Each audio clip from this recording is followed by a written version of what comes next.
আসসালামু আলাইকুম, আশা করি সবাই ভালো আছেন। অবশেষে মালয়েশিয়া শুরু হতে যাচ্ছে বহু প্রতীক্ষিত বৈধকরণ প্রোগ্রাম, আর তা শুরু হচ্ছে চলতি বছরের ডিসেম্বর মাসে। প্রথম ধাপে 1 লাখ অবৈধ শ্রমিক বৈধ হওয়ার সুযোগ পাচ্ছেন, যার মধ্যে রয়েছে বাংলাদেশ সহ আরও কয়েকটি দেশের নাগরিক। মালয়েশিয়া সরকার গত কয়েক বছর ধরে শ্রম ঘাটতি সমস্যায় পড়েছে। কৃষি, কনস্ট্রাকশন, সার্ভিস সেক্টর সবখানেই শ্রমিক অভাব। অন্যদিকে দেশে রয়েছে প্রায় 8 থেকে 9 লাখ অবৈধ শ্রমিক, যারা কাজ করছে কিন্তু সরকারের কাছে অদৃশ্য।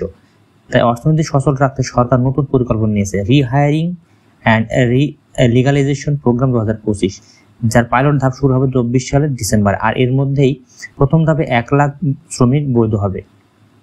এই ঘোষণা দিয়েছে মালয়েশিয়ার হোম অ্যাফেয়ার্স মন্ত্রী নিজে সংবাদ সম্মেলনে। সরকারি সূত্রে অনুযায়ী ডিসেম্বর শুরুতে ইমিগ্রেশন বিভাগ ও শ্রম মন্ত্রণালয় যৌথভাবে বৈধকরণ কর্মসূচি চালু করবে। প্রথম ধাপে 1 লাখ শ্রমিক, দ্বিতীয় ধাপে আরও 2 লাখ শ্রমিক ধীরে ধীরে করা হবে 2025 সালের মধ্যেই। মালয়েশিয়ার স্বরাষ্ট্রমন্ত্রী বলেন, আমরা চাই শ্রমিকরা যেন বৈধভাবে কাজ করে, যাতে দেশ ও শ্রমিক উভয় পক্ষে লাভবান হয়।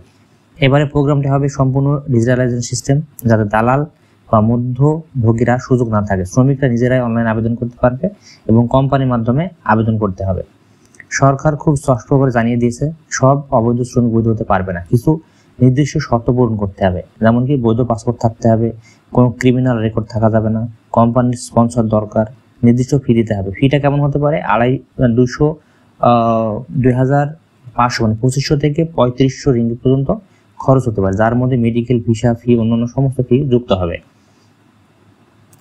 বাংলাদেশের শ্রমিকদের জন্য এই বৈধকরণ প্রোগ্রাম বিশেষ গুরুত্বপূর্ণ। হাই কমিশন সূত্রে জানা গেছে যে বাংলাদেশ ও মালয়েশিয়া সরকার ইতিমধ্যে লেবার রেগুলাইজেশন কোঅপারেশন এগ্রিমেন্ট এর খসড়া তৈরি করেছে। বাংলাদেশ হাই কমিশন জানিয়েছে, আমরা মালয়েশিয়া সরকারের সঙ্গে ঘনিষ্ঠভাবে কাজ করছি, যাতে বাংলাদেশের শ্রমিকরা দালাল ছাড়া নিরাপদে বৈধ হতে পারে। তারা আরও বলেছে, এই প্রোগ্রামে প্রায় 70,000 থেকে 1 লাখ বাংলাদেশের শ্রমিক বৈধ হওয়ার সুযোগ পাবে।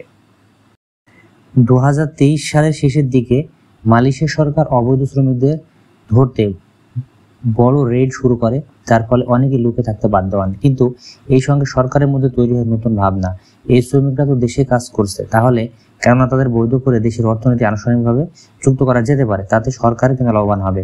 তো এই প্রোগ্রাম 2025 সাল থেকে শুরু হয়, যাতে নতুন রিহায়ারিং, যেটা বললাম রেগুলেশন প্রোগ্রাম, তার মধ্যে প্রায় 3 লাখ শ্রমিক বৈধ হওয়ার সুযোগ পাবেন। তো এর একটা মূল লক্ষ্য আছে, মানে বৈধকরণে যুক্ত করতে মূল লক্ষ্য কি, যে অর্থনীতি স্থিতিশীল করা, অবৈধ শ্রমিকদের বৈধ করতে তারা ট্যাক্স দেবে, সরকার রাজস্ব বাড়বে। এটা কারণ, মানে উদ্দেশ্যটা শ্রম ঘাটতি পূরণ করা। অনেক সেক্টর স্থানীয় শ্রমিকের অভাব, তাই বৈধ শ্রমিক জরুরি। মানবতা বিভাগ রক্ষা, যারা বছর বছর ধরে বিভিন্ন কাজে ভয়ে কাজ করছে, তাদের যেন স্বাভাবিক জীবন ফিরতে পারে, এই লক্ষ্য অর্জনের জন্য এই সুযোগ দিয়েছে। তবে একটা বিষয়, 25 সালের শেষের দিকে যদি নাও হয়, 26 সালের শুরুর দিকে কিন্তু এই কার্যক্রম চালু হবে বলে জানা গেছে।